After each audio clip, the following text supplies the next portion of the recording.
Subscribe to the Donnie Houston podcast, man.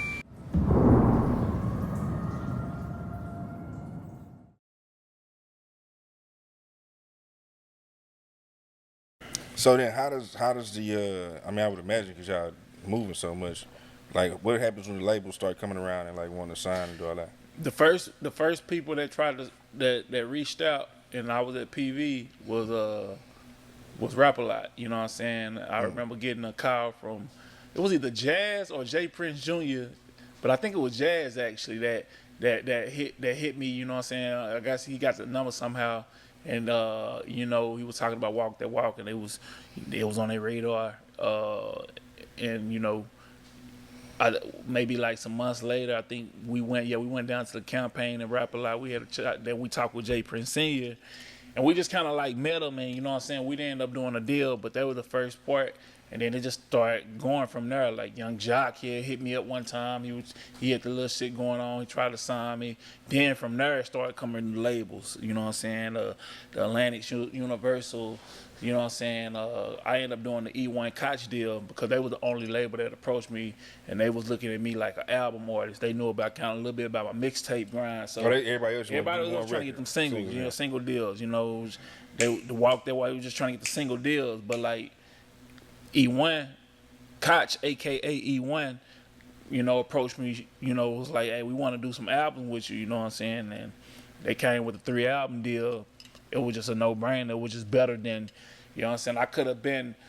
I tell people you can be a bench player on the big team on the Lakers, or you can go be a star at Cleveland, and then you can go carry that team. You get what I'm saying? That's how I looked at it. I was like, Koch is the smaller label. They really like a independent. They're a large independent. Everything else is major. Yeah, I would have got that single deal on Atlantic, Universal, all that. But I would have been just somebody on their shelf to get out. Whereas when I went to E1, I was that star player over there at Koch, and we made everything happen over there. At that time. So So when you went over there, did you already have ice cream paint job? Yeah, but they didn't even know about it. So it wasn't even out yet. I got signed for Walk That Walk and everything that I was doing, with the hot just Walk That Walk was open. Yeah, it was Walk That Walk was doing this thing. Walk That Walk just kept growing, but it was slowly growing, and it just kept going. It never really hit peak. It was just so it was the one that was getting me through all the doors. And I dropped the mixtape, and Ice Cream Paint Job was on that mixtape. That actually blew up on some random shit in the Bay Area from my MySpace page. Like the label had no idea about that record, but they were just saying like, okay, when they watched the little BDS, you got this record that's blowing up in Texas, this Walk That Walk, and it just keep getting bigger. But then all of a sudden, it's this record that pop up with your name in the Bay Area in California out of nowhere, and I had never even been to Cali at this time, so they didn't even understand how it happened. But I had a popping MySpace page, and a DJ that was on the radio out in Cali and a big club DJ in the Bay, he used to come to my page and just get music, and I had that Ice Cream Paint Job on there after I dropped his mixtape, and he came and got it. He loved it. It had that Cali feel to it. The rest was history. He took it. He literally started playing the clubs and the radio. That shit. Now, the only thing that ever blew up faster than Halle Berry was Ice Cream Paint Job. It blew up fast. But see, these records blew up fast.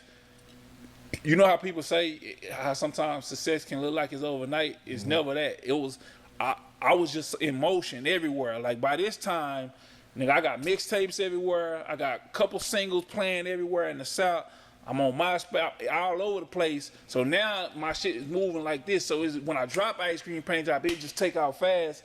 To the world who didn't know me, it looked like I just came out of nowhere. They had no idea about. You had already been building. They had no idea about none of that. So they were just like, who, and it came out of Cali. So a lot of artists didn't even know I was from Texas that was hearing it out there. So and it just goes to show that like nothing really ever comes out the blue. It's just you just don't see the other stuff. You feel me? Because like I say, by the time Ice Cream Paint Job come out, I was on fire in the South. Like literally, I was doing shows every weekend, 4 or 5 shows from Thursday to Sunday. You know what I'm saying? Just before Ice Cream Paint Job, but I was doing them all in one region, just Texas, Oklahoma, Kansas, maybe Louisiana, maybe Mississippi, just that whole little thing. But I was killing it, and then boom, out the blue, I got something blowing up in Cali, and that just connected the whole thing. And yeah, that's what really that's what really made it all come together. Yeah. Damn. Okay, so then that record take off, and then how did shit start changing for you? Like, So when that record started taking off, now that was a whole different thing. That's when I became like a mainstream artist. You know what I'm saying? Because now I'm doing shows all over the country. You feel me? Like I'm everywhere. That song blew up and it spread. Now I'm doing even bigger shows. Big concerts. Theater. You know what I'm saying? I'm just doing everything I was doing at a higher level, and that's the main thing. It changed. It just turned me. The perspective was I'm this mainstream artist now. You get what I'm saying? So that's what Ice Cream Paint Job did. Where even people still looked at me like a big Southern artist, underground mixtape with some club records before that. So that changed it, and then that's what got me the album deal as well. And we put the album out later that year, and then the album changed everything as well. So it just kept on growing. You feel me? man, okay, tell me this, because I'm big on, because like I was a DJ first, and I got to produce, and then got into all this. So I'm big on like this music, song structure, writing and shit. Yeah. What made you come out? Because I'm like that opening line, bro. Yeah, buddy, roll like a big, like that shit is just like one of the greatest. You know what I'm saying? Yeah. Shit, I was just, man. I remember when I wrote that record, bro. Like I actually had did 2 records to that beat. You feel me? I had came up with another record that was hard, but it wasn't as hard. But like the reason first one was a cross song too. Or it was something different. Nah, it was actually like a female club type record, and it was hard, but it just. I don't know, when I finished it, I loved the beat so much, I was like, nah, I gotta come harder, I gotta come with a harder record.